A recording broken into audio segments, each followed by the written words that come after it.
Hello everyone, welcome to Biology Pathshala YouTube channel. So last class ನಲ್ಲಿ ಔಟ್ಬ್ರೀಡಿಂಗ್ devices ಬಗ್ಗೆ ಹೇಳಿದ್ದೆ. ಇಷ್ಟು ಒಳ್ಳೊಳ್ಳೆ ಮೆಕ್ಯಾನಿಸಮ್ ಇದೆ, ಯಾವ್ಯಾವ ಥರ ಸೆಲ್ಫ್ ಪೋಲನ್ನು ಅದು ಅವಾಯ್ಡ್ ಮಾಡುತ್ತೆ ಅಂತ. ಇದನ್ನ ಅವಾಯ್ಡ್ ಮಾಡಬೇಕು ಅಂತಂದ್ರೆ ಆ ಬಂದಿರೋ ಪೋಲನ್ನು ಯಾವುದು ಅಂತ ಡಿಸೈಡ್ ಆಗಬೇಕು ಅಂದ್ರೆ ಹೇಗೆ ಡಿಸೈಡ್ ಆಗುತ್ತೆ? ಅಲ್ಲಿ ಒಂದು ಡೈಲಾಗ್ ಎಕ್ಸ್ಚೇಂಜ್ ಆಗುತ್ತೆ. ಏನ್ ಡೈಲಾಗ್ ಎಕ್ಸ್ಚೇಂಜ್? ಡೈಲಾಗ್ ಅಂದ್ರೆ ಏನು? ಮಾತುಕತೆ. ಯಾರ ಮಧ್ಯೆ? ಪೋಲನ್ ಮತ್ತೆ ಪಿಸ್ಟಲ್ ಮಧ್ಯೆ, ಹೌದಲ್ವಾ? ಈ ಬಂದಿರೋಂಥ ಪೋಲನ್ನು ಫಸ್ಟ್ ಹೋಗಿ ಎಲ್ಲಿ ಕೂತ್ಕೊಳ್ಳುತ್ತೆ? ಸ್ಟಿಗ್ಮಾ ಮೇಲ್ಗಡೆ ಕೂತ್ಕೊಳ್ಳುತ್ತೆ. ಆಗ ಆ ಸ್ಟಿಗ್ಮಾ ಅಂತಂದ್ರೆ it's A part of pistol ಅಲ್ವಾ? ಸ್ಟಿಗ್ಮಾ ಮತ್ತೆ ಪೋಲನ್ ಮಧ್ಯೆ ಒಂದು ಮಾತುಕತೆ ಆಗುತ್ತೆ, ಒಂದು ಇಂಟರಾಕ್ಷನ್ ಆಗುತ್ತೆ. ಅದನ್ನ ನಾವು ಪೋಲನ್ ಪಿಸ್ಟಲ್ ಇಂಟರಾಕ್ಷನ್ ಅಂತ ಹೇಳ್ತೀವಿ. ಹೆಸರೇ ಸೆಲ್ಫ್ ಡಿಫೈನಿಂಗ್ ಇಂಟರಾಕ್ಷನ್ ಆಗ್ತಾ ಇದೆ. ಯಾರ ಮಧ್ಯ? ಪೋಲನ್ ಮತ್ತೆ ಪಿಸ್ಟಲ್ ಮಧ್ಯ. ಸೊ ಇದನ್ನ ಕೇಳ್ತಾರೆ ಎಕ್ಸಾಮ್ ನಲ್ಲಿ 2 ಮಾರ್ಕ್ಸ್ಗೆ 3 ಮಾರ್ಕ್ಸ್ಗೆ ಹೇಳ್ತಾರೆ. What is pollen pistil interaction ಅಥವಾ ಎಕ್ಸ್ಪ್ಲೇನ್ ಪೋಲನ್ ಪಿಸ್ಟಲ್ ಇಂಟ್ರಾಕ್ಷನ್ ಅಂತ ಕೇಳ್ತಾರೆ. ಸೊ ಡೆಫಿನೇಷನ್ ವೈಸ್ ಏನ್ ಹೇಳಬೇಕು?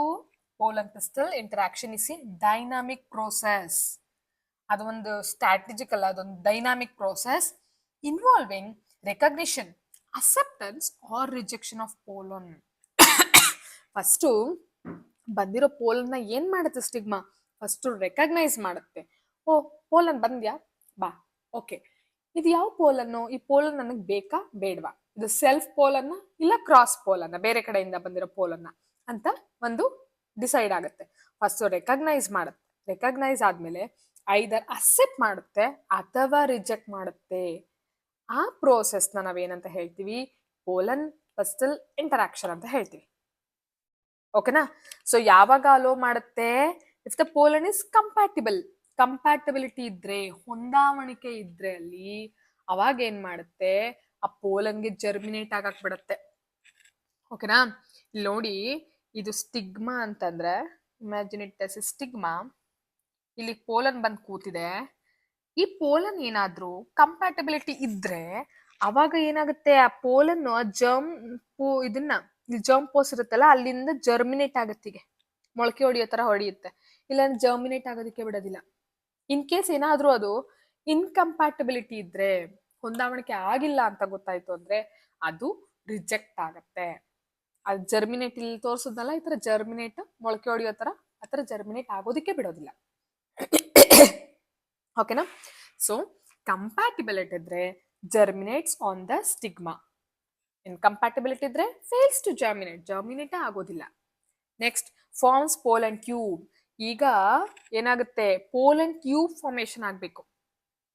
ಇಲ್ಲಿ ಹೇಳ್ತೀನಿ ನೋಡಿ, ವಿತ್ ಡಯಾಗ್ರಾಮ್ ಎಕ್ಸ್ಪ್ಲೈನ್ ಮಾಡ್ತೀನಿ. ಸೊ ಇಲ್ಲಿ ಕಾಣಿಸ್ತದಲ್ಲ, ದಿಸ್ ಇಸ್ ಸ್ಟಿಗ್ಮಾ ಅಂತಂದ್ರೆ ಇಲ್ಲಿ ಪೋಲನ್ ಇದ್ರೆ ಫಸ್ಟ್ ಜರ್ಮಿನೇಟ್ ಆಗತ್ತೆ. ಹೀಗೆ ಜರ್ಮಿನೇಟ್ ಆದ್ಮೇಲೆ ಏನಾಗುತ್ತೆ? ನೆಕ್ಸ್ಟ್ ಪೋಲನ್ ಟ್ಯೂಬ್ ಒಂದು ಡೆವಲಪ್ ಆಗುತ್ತೆ. ಟ್ಯೂಬ್ ತರ ಬರುತ್ತೆ. ಇಲ್ಲಿ ಓಪನ್ ಆಯ್ತಲ್ವಾ? ಈಗ ನೋಡಿ, ಇದು ಪೋಲನ್ ಅಂತಂದ್ರೆ ಜರ್ಮಿನೇಟ್ ಹೀಗಾಯ್ತು, ಹೀಗಾದ್ಮೇಲೆ ಹೀಗೆ ಟ್ಯೂಬ್ ಡೆವಲಪ್ ಆಯ್ತು. ಏನಕ್ಕೆ ಟ್ಯೂಬು? ಇದು ಸ್ಟಿಗ್ಮಾ ಅನ್ಕೊಳ್ಳಿ.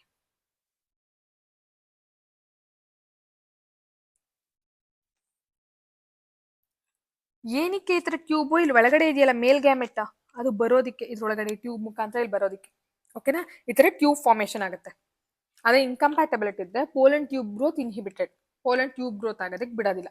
ಒಂದು ಜರ್ಮಿನೇಟ್ ಆಗೋದಕ್ಕೆ ಬಿಡೋದಿಲ್ಲ ಇನ್ಕಂಪ್ಯಾಟಬಿಲಿಟಿ ಇದ್ರೆ. ಇಲ್ಲ ಅಂತಂದ್ರೆ ಇನ್ ಕೇಸ್ ಜರ್ಮಿನೇಟ್ ಆಗ್ಬಿಡ್ತು ಅಂತಂದ್ರೆ ನೆಕ್ಸ್ಟ್ ಪೋಲನ್ ಟ್ಯೂಬ್ ಗ್ರೋತ್ ಆಗೋದಕ್ಕೆ ಬಿಡೋದಿಲ್ಲ. ಓಕೆನಾ? ಸೊ ಇಲ್ಲಿ pollen tube grows through the style. So ಇದು ಸ್ಟೈಲ್ ಅಲ್ವಾ? ಇದು ಹೀಗಿದೆ ಅಂತಂದ್ರೆ, ಹೀಗಿದೆ ಅಂದ್ರೆ ಇದು ಸ್ಟೈಲ್. ಈ ಸ್ಟೈಲ್ ಮುಖಾಂತರ ಹೀಗೆ ಆ ಪೋಲನ್ ಟ್ಯೂಬ್ ಬರುತ್ತೆ. ಸೊ ಇಲ್ಲಿ ಎಂಬ್ರಿಯೋಸ್ ಹಾಕಿದೆ, ಹೀಗೆ ಟ್ಯೂಬ್ ಹೀಗೆ ಬಂದು ಥ್ರೂ ಮೈಕ್ರೋಪೈಲು ಹೀಗೆ ಆ ಟ್ಯೂಬ್ ಮುಖಾಂತರ ಎಂಟ್ರಿ ಆಗುತ್ತೆ. ನೆಕ್ಸ್ಟ್ ಸಿನರ್ಜಿಡ್ ಇರುತ್ತೆ, ತಗೊಂಡು ಹೋಗುತ್ತೆ. ಸೊ ಈ ತರ ಟ್ಯೂಬ್ ಇಲ್ಲಿ ತನಕ ಫಾರ್ಮೇಶನ್ ಆಗಿ ಸುತ್ತಿ ಬೆಳೆಸಿ ಬಂದು ಇಲ್ಲಿ ಹೇಗ್ನ ಮೀಟ್ ಆಗೋದು. ಓಕೆನಾ? Enters ovule through the micropyle. Micropyle ಮುಖಾಂತರ ಓವ್ಯೂಲ್ ನ ಎಂಟ್ರಿ ಆಗುತ್ತೆ. Pollen tube enters one of the synergid through the filiform apparatus. ಇಲ್ಲಿ ಫಿಲಿಫಾರ್ಮ್ ಅಪರೇಟಸ್ ಇರುತ್ತೆ, ಗೊತ್ತಿದೆ ಅಲ್ಲ ನಿಮ್ಗೆ? ಫಿಲಿಫಾರ್ಮ್ ಅಪರೇಟಸ್ ಅದ್ರ ಮುಖಾಂತರ ಹೀಗೆ ಎಂಟ್ರಿ ಆಗುತ್ತೆ. ಎಂಟ್ರಿ ಆಗಿ ಇಲ್ಲೇನಾಗುತ್ತೆ? 2 ಮೇಲ್ ಗ್ಯಾಮೆಟ್ ನ ರಿಲೀಸ್ ಮಾಡುತ್ತೆ. ಗೊತ್ತಿದೆ ನಿಮಗೆ 2 ಮೇಲ್ ಗ್ಯಾಮೆಟ್ ಇರೋದು, ಹೌದಲ್ವಾ? ಸೊ ಗ್ಯಾಮೆಟ್ಸ್ಗಳು ಇಲ್ಲಿ ಬಂದು ಫ್ಯೂಸ್ ಆಗುತ್ತೆ. ಸೊ ಇದಿಷ್ಟು ಕೂಡ ಪೋಲ್ ಅಂಡ್ ಪಿಸ್ಟಲ್ ಇಂಟ್ರಾಕ್ಷನ್ ಆಯ್ತು. ಸೊ ಇದಿಷ್ಟಿರ್ಲಿ, ನೆಕ್ಸ್ಟ್ ಕ್ಲಾಸ್ ಹೇಳ್ತೀನಿ. Thank you.